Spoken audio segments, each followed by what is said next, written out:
kuwani waa in ka badan 10 habeen oo dhabarkooda ku sida caagado jirgaano oo 20 litir qaad ah xaafadaha Baydhabo biilaanta magaalada ka jirta darteed ayaa habeen iyo maalin waxa safaf dhaareer ay ugu jiraan ceelasha biyaha laga dhaansado ee magaalada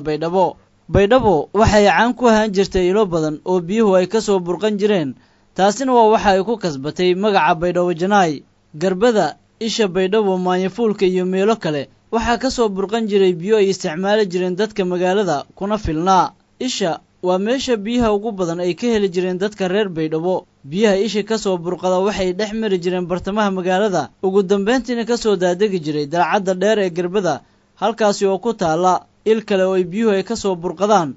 waxaana lagu waraabinayay beero yaryar oo ku yaala daafaha magaalada biyo mareenka isha waa uu qalalan yahay haatan waxaana marka aad marayso buundooyinka ay biyuhu hoos mari jireen indhuhu qabanayaan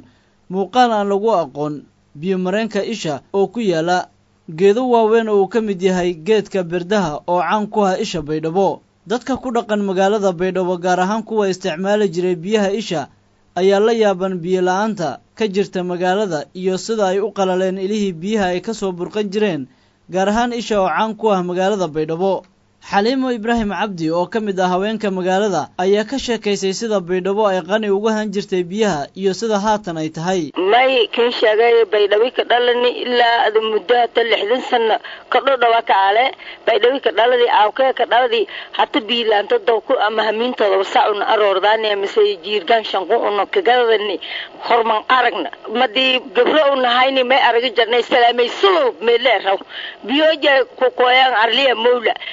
ka dhar dhigdaani biyogi meelaha ku baabuntud hoostee maraayn may maraayn abshirkaahi hoostee maraayn may ku shubaayeen wartii oo urugle la raay buur wadadii ahayti ilaahay sheeyni walku waay may jara dulmagaanoona badadi dhiigaanoona badadi xaqaanoona badadi wal ilaahay diidi kale mal aragaw laakiin wal uu kasbaniyo walaagu uu gobadahay kulli wal uu kasbaniyo eelyaalkii mariiday wadaanta midow intay uu bambiirada ahaan gaadana oo hoob bundu wala ku waayid mistibiyaalka loo intay asho ku dan oo gaadana haroorada jarno horta saakin nagadeen waaye eelyaalkii marfish la jaray tibiyaalka intay madibi uu wayn intay sana taanada uu dhiibadaani baasi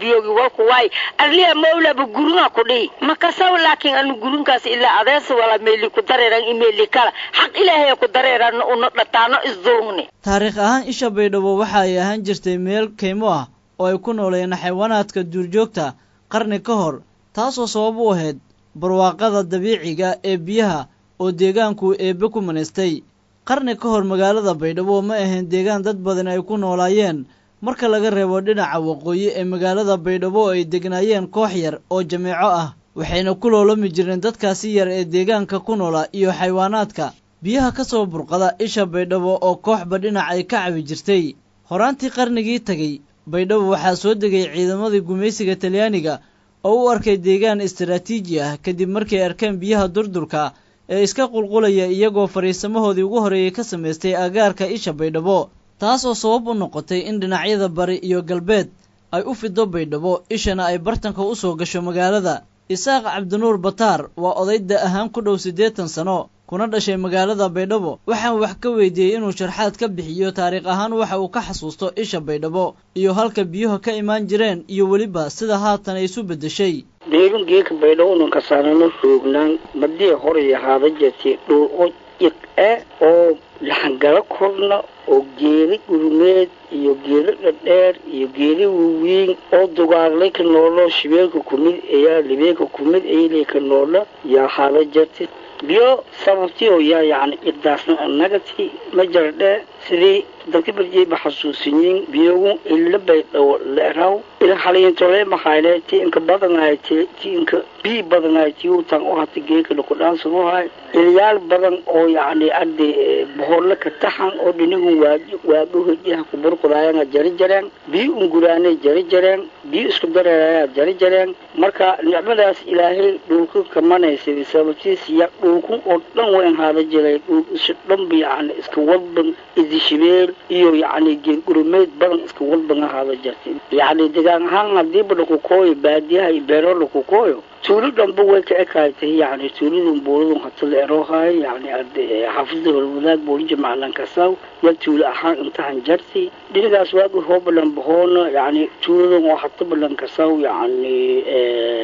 boonkalan kasaw ya tuulanka damboyti walaayo intaa ku jaro baraxij iyo hanjeedi dhanba duur oo lama galeen bii badan oo barwaaqo ena ilaahay siiyey burqud iyo walwalo balle iyo haayeen markii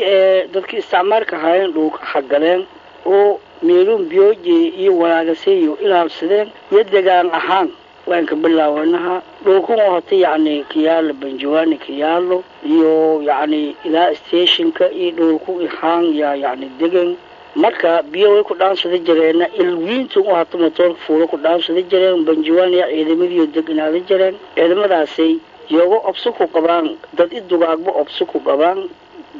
yasuubsadeen oo yani lamaada dhina ku dhisan oo derbishiid ay dhisadeen derbigaasi oo waxa ku baxaaw banjawaana ku baxaaw ilaa illa biyo ku dhaansada kooyo iyo qaban jireen kaasa ciidamadii yani jirigaamadii walaajo inta gaabaan ku dhaansada jireen hatta meela ku nagaba jireen ilaa markuu yani arday lagu deero heer meelaha motorka fuulo motorka waqtigii ingiriiski iyo yani arday oo wadanka sida tilaaga inta lagu buriyo motorkaasi la saaray gurigaasna sar la kuwalay markaas haamo inta lagu dhaansado hay yani kor la saaray walaa ku bacda haytan yani saasalan ku faa'iido jiray biyo hata go'een oo yani ili gurti ma sabab adil soosto hortaasay yani almaji alwini le laakiin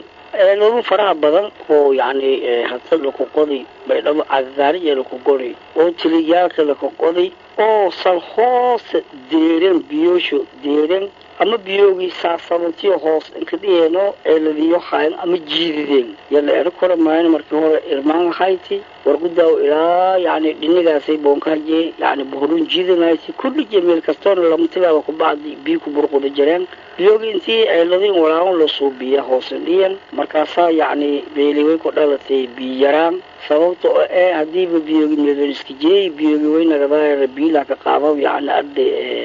tubiyaala ka qaado saasa ka faafiyaa nagadeen marka biyoogi oo isku faafi jireen saasa ama kiyaraadan yani yaa kulay aqliyan saasa ama kiilata islaha xuseen sheekh aadan oo ku magac dheer Manuel waxa uu ka mid yahay dadka caanka kuwa magaalada Baydhabo waxa uu cabirayaa isbedelka dhanka biyaha xilliyadii hore iyo haatan Baydhabo durdura hada jirtay ee biyaha ballanagada boqol oo Baydhabo dhaxmaraasa wilishe meel oo biyo gureeg ama biyo ku waay mahayna sida boontada iyo ilaa el muktarey boqol dhanba iska dheh meel kasta baato ilaa kerow fog taas ma yiin kasi doran wayar ay roob hadii gobado hatta dhulka biyaha ka bahay oo yani bognan hayne walnan hayne ya dhulka biyo bag haska ku foofo jireen geedo wal oo gosaayo amba yani injigeeno biilaan injigeen ma jirna sida beeroon arabta oo saytuunka ka bahaw leemada ka bahaaso ambaga ka bahayo kasabka ka bahayo canuuniga wal dhanba wallu waayay ma lahayn biyo hegshay walba mal waayay girbadan biyo hadii Baydhabo hata biyo yarayto horba mal arna ila dagaaladun ma dib bilaawdeen iyo wal biyar iyo to wal yaraayo iyo to wal ku gohaw iyo to dagaaladun ha bilaawati inta kala meel biil ku waayo ma jirna sida ceelash hadii oo 2 mitir leedo qoda eed 2 mitir leedo qoda biyo lanka qodaw ha ka dhow ma jiraan irkaasa kala jiraan biyo marka meel biil ku waayo iyo to meel dhibaato yaal iyo to oon iyo to walaas dhanba ma jirna wal qahar dhanba ma jirna hadda